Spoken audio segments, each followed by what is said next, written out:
Greetings, salutations, and welcome to Sportslook, the sports television program for the high plains of West Texas and eastern New Mexico.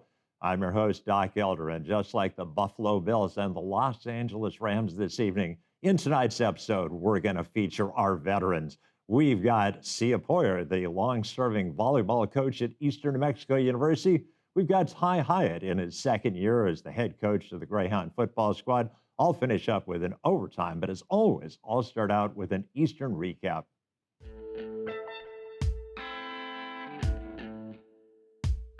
Greyhound Cross Country had their first meet of the season last weekend at Abilene Christian. The Greyhound ladies finished a respectable seventh. Pretty good weekend for Greyhound women's soccer. They beat New Mexico Highlands 2-0. They will have a match at home on Sunday against Metro State. Pretty good weekend for the Greyhound men's soccer team. They beat Missouri S&T and got us high against Southwest Baptist. This weekend, they'll be in South Dakota playing against South Dakota Mines.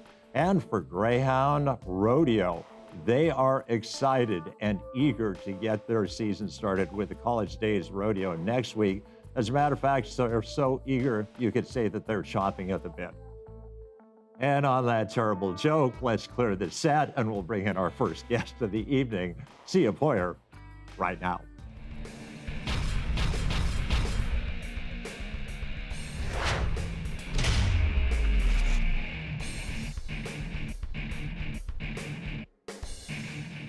Welcome back to Sportslook, and we welcome to the set of Sportslook the longest-serving head coach at Eastern New Mexico University, head Greyhound volleyball coach Sia Poyer. And Coach, welcome back to Sportslook. Thank you, Doc. Well, the last time we talked was actually last fall, and the Greyhound ladies were going into a weekend where they needed to win a match to qualify for the LSC tournament, and by gosh, you did. That's right. That's right. We just got hot at the right time, and we were able to squeeze into 11th spot of 12 teams that they took to the tournament. So yeah, we just got hot at the right time. And what was it? What started to click that hadn't been clicking earlier? So you remember last year, Jasmine Gannon, who was a senior, she led us, but she was a big part of our offense. But we also had a really young team. Even though we had the COVID year, of course it helped because we didn't play, just getting that extra year of practice. But, practice is one thing, playing live games is totally something else. So it just took a while for our younger kids to catch up. And of course, that's really helping us out right now. Well, obviously, we had to say goodbye to Jasmine, but like you said, a bunch of younger players coming back, which probably meant you didn't really need to do all that much recruiting. But what new players did you bring in that are playing well for you right now? Well, we brought in six new kids, half walk-ons. But probably our biggest addition is our libero, Hetsimani Carrasco, junior college transfer, originally from Amarillo. She's the libero. She's the young lady with the different color jersey on the court, and that has really helped us because defense has been a big part of our. It's contributed greatly to our success this year.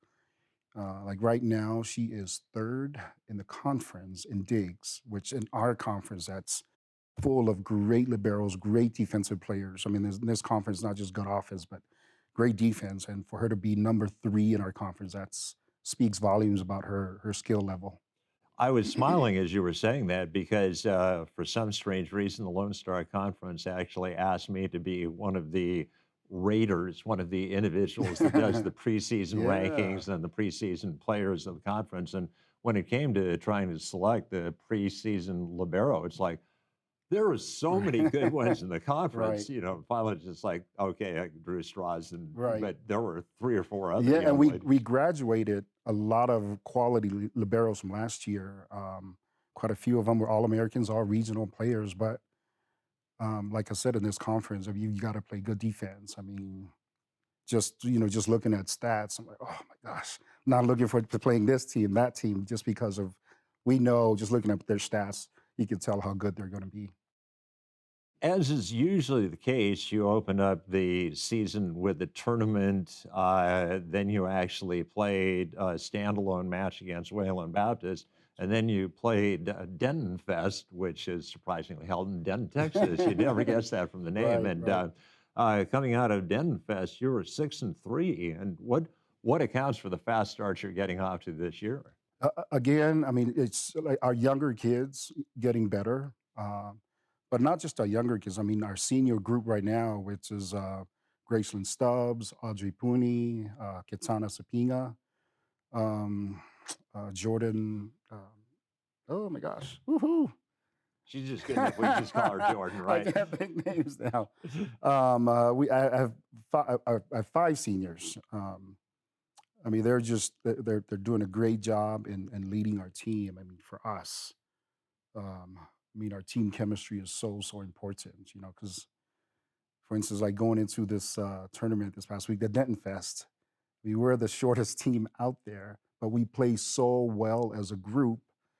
You know, I mentioned earlier about Hetzi Carrasco, our new libero. She's basically kind of anchoring our defense, so to speak, especially from the back row. That has helped tremendously.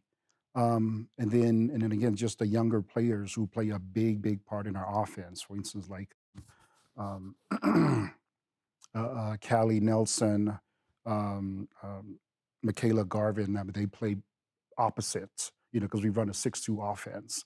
And even though they're sophomores, volleyball wise, juniors, eligibility wise, but or school wise, uh, but it's really just their second year playing. So they're still young, but we expect so much from them offensively.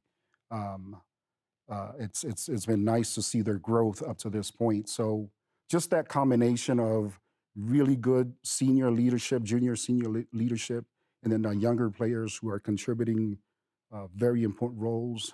Just a combination of that has kind of helped us out. Every year when I have you on, I ask you the same question, so it should be no surprise.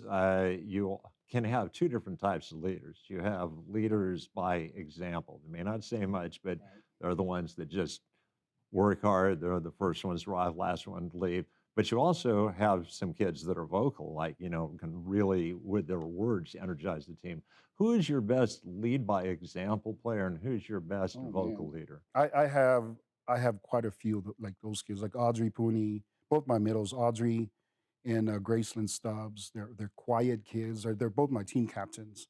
They're not your type A, but you don't have to be a type A to be a good leader. But they lead by example. I mean, they're the hardest workers out there. Great kids, great role models for our younger kids. Um, uh, Probably those two stand out. And as far as vocal? I would say Kiki Kitana Sapinga. I mean, she's a setter. She's very, I don't say emotional, you know, but she's gonna speak her mind when something needs to be said. I was hoping you were going to say that because, of course, she was a valued member of the Yes, Sportslook crew for a long time. So yes. glad to hear that, putting Very those good skills. speaker. Yes, exactly. And you always go into the season thinking that some players are going to be good, and they prove to be good. But there's always at least one player that's like maybe you're thinking, oh, occasionally we'll rotate them in, but just they really surprise you because of how well they perform in fall camp. Who was the most pleasant surprise for you this year? Um, I don't know if she's a surprise, but we have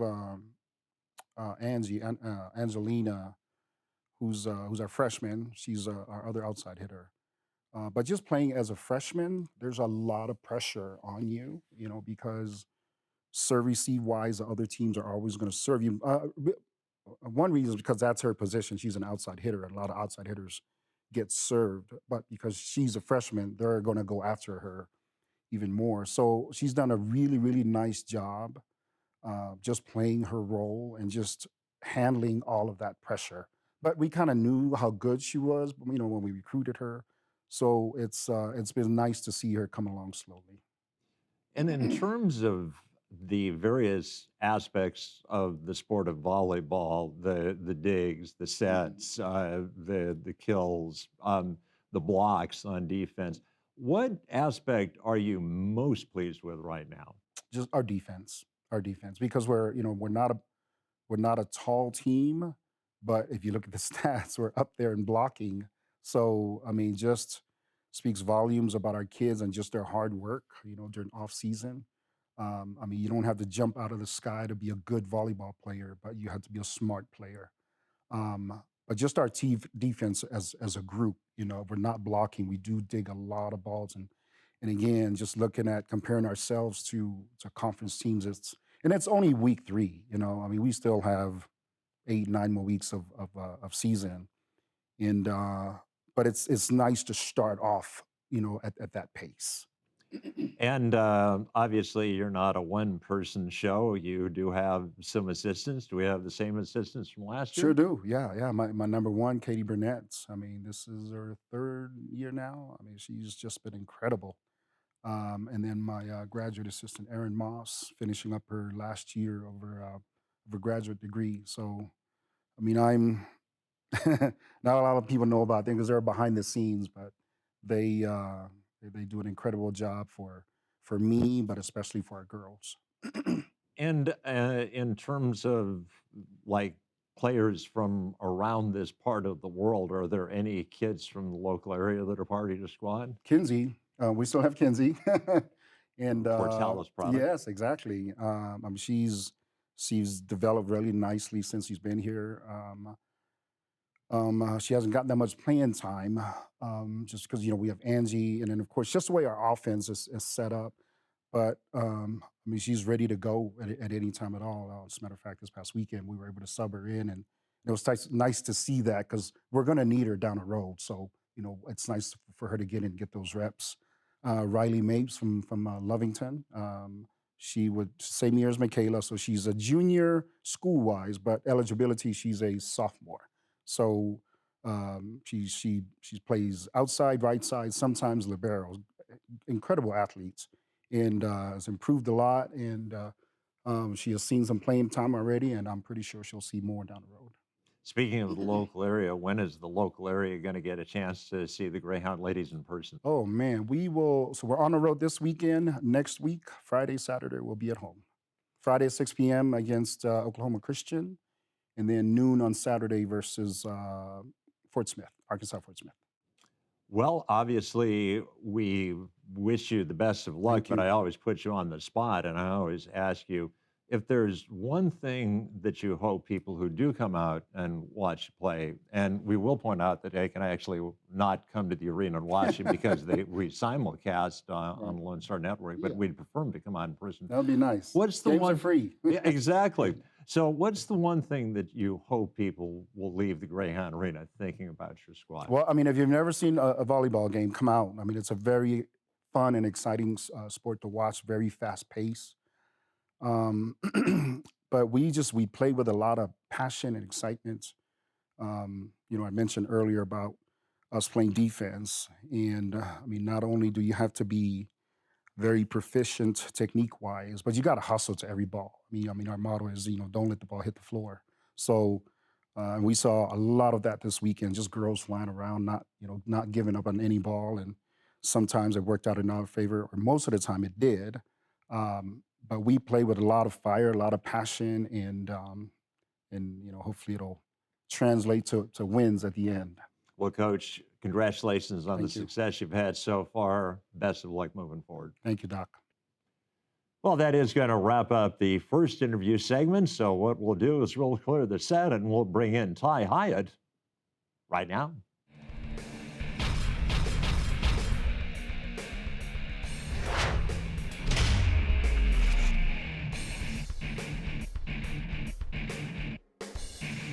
Welcome back to Sportslook, and we bring back to the set of Sportslook the head football coach at Eastern New Mexico University, Ty Hyatt. And Coach, after last week, congratulations on being one half of the way towards winning the Division II New Mexico State Championship.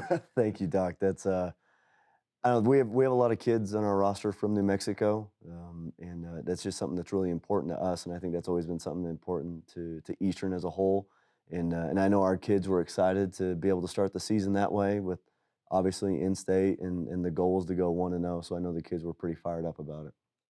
Coach, something happened after the end of last year and before the start of this year that is quite remarkable. Normally, Eastern New Mexico University just gives 1 year contracts essentially to coaches, but we actually inked you to a multi year deal. So that says an awful lot about how favorable an impression you've made on everybody. No, thank you. I think it's, thank goodness we won Thursday. No, I think it goes to our coaches and to just the kids in our program.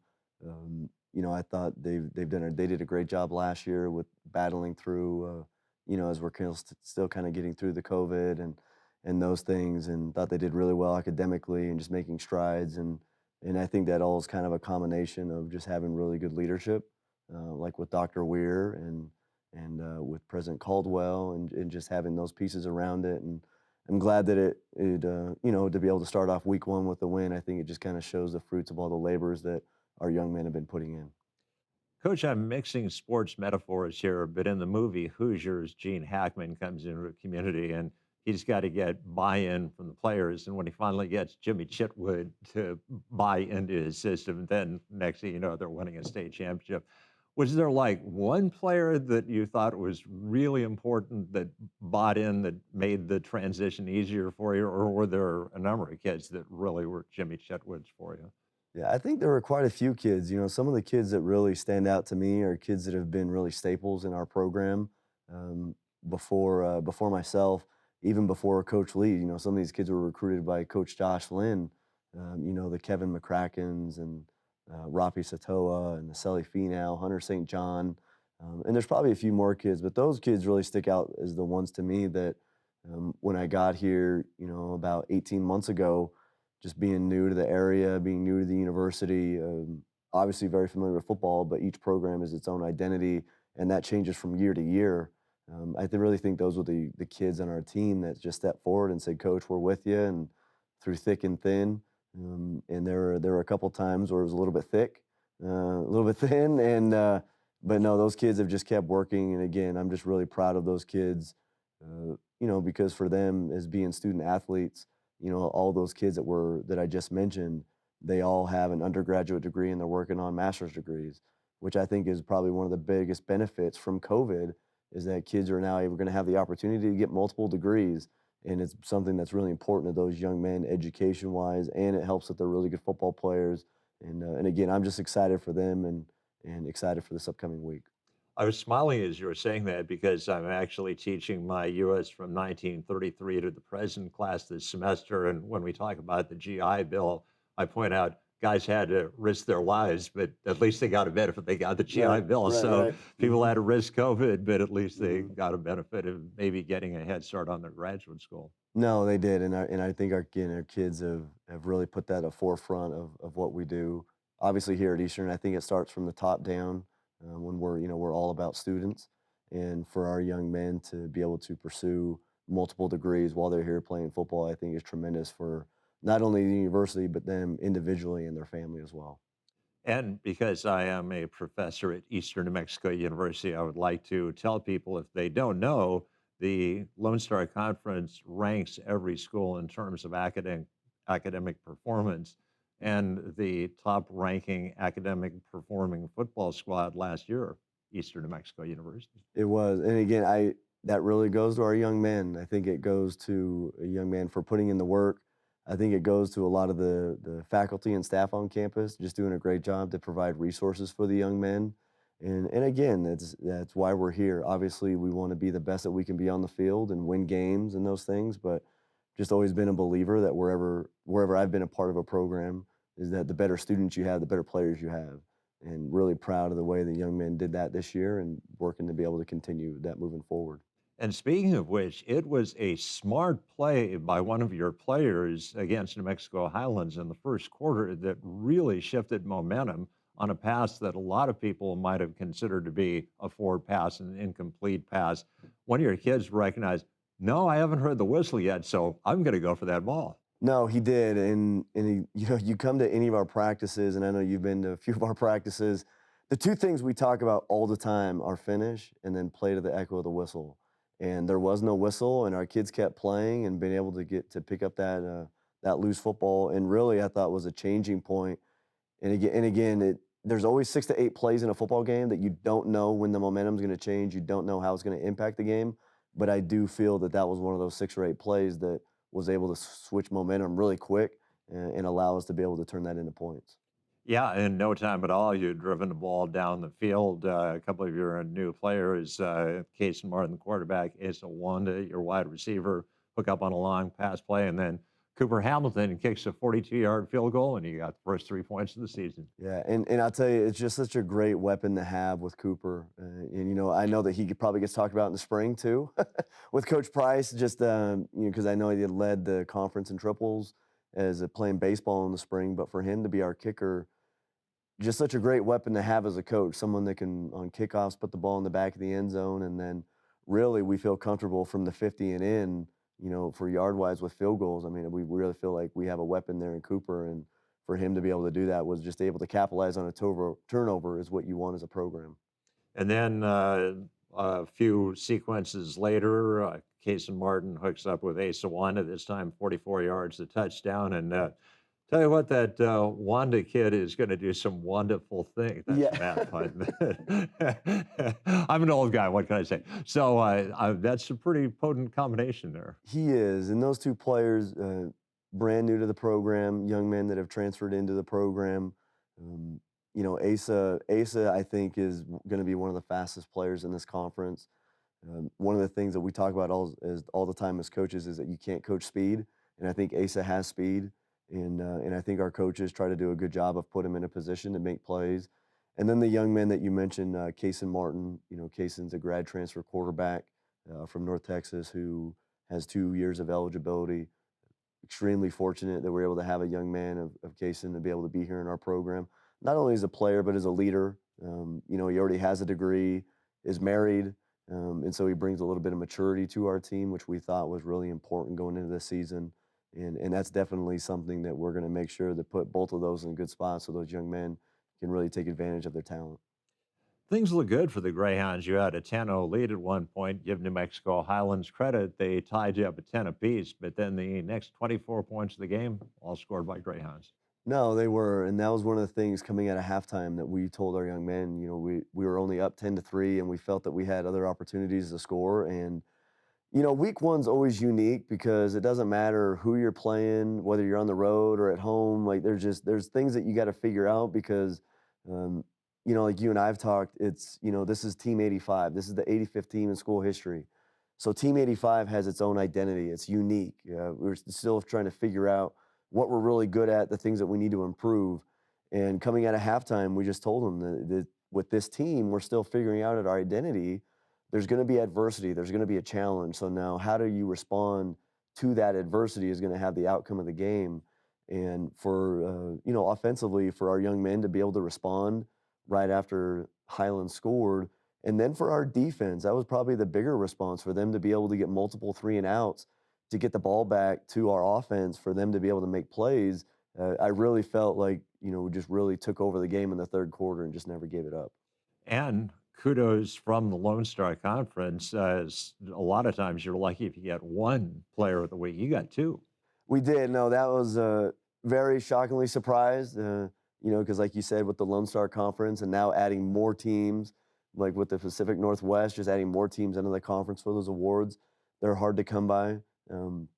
But like I told the young men yesterday after practice and today is that the way that you practice, it shows up on game day. I've always believed that it doesn't matter what sport you play in, that how you practice will then show up on the game film. And I can tell you with both Asa and Cooper, both kids practice extremely hard. They both do a phenomenal job in practice. And so for those young men to be rewarded like that from the conference, I just think high volumes of those young men and what they do in practice every day. And coach, for some sports like Greyhound volleyball and especially Greyhound men's soccer, a lot of matches go by before we're going to get a chance to see them in person. We got a chance to see you guys in person this weekend. We do, and it's our kids are excited to play here. Greyhound Stadium, I really think that it's starting to come into its own, just with the dog pound and those things, because you hear the stories of Blackwater Draw and just how so many people would go to the games, and there were a couple games we had this last year where there was I don't know if there was standing room. There was a lot of people at the games, a lot of excitement. And with the team that we play this week with Midwestern State, you know, they won the conference last year. So the reigning conference champions, we're going to host them.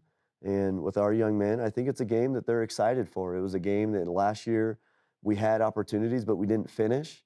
And we look at that and we watch that film and we study that film and we just share it with our kids. And one of the standing principles within our program is the word finish. Finish everything you do, because we talk about finishing your schoolwork, when you get married, finish being a father, your family, like everything. And so for us, I think the young men, we've really honed in on finishing this week and just giving ourselves an opportunity to play the best that we can play Saturday night. And I know our kids are looking forward to playing in Greyhound Stadium in front of their friends and family. Well, Coach, congratulations on beating our arch rivals, New Mexico Highlands, and best of luck against Midwestern. Thank you. All right, well, that is going to conclude the interview segment of Sportslook. So we'll clear this out and I'll finish up with an overtime right now.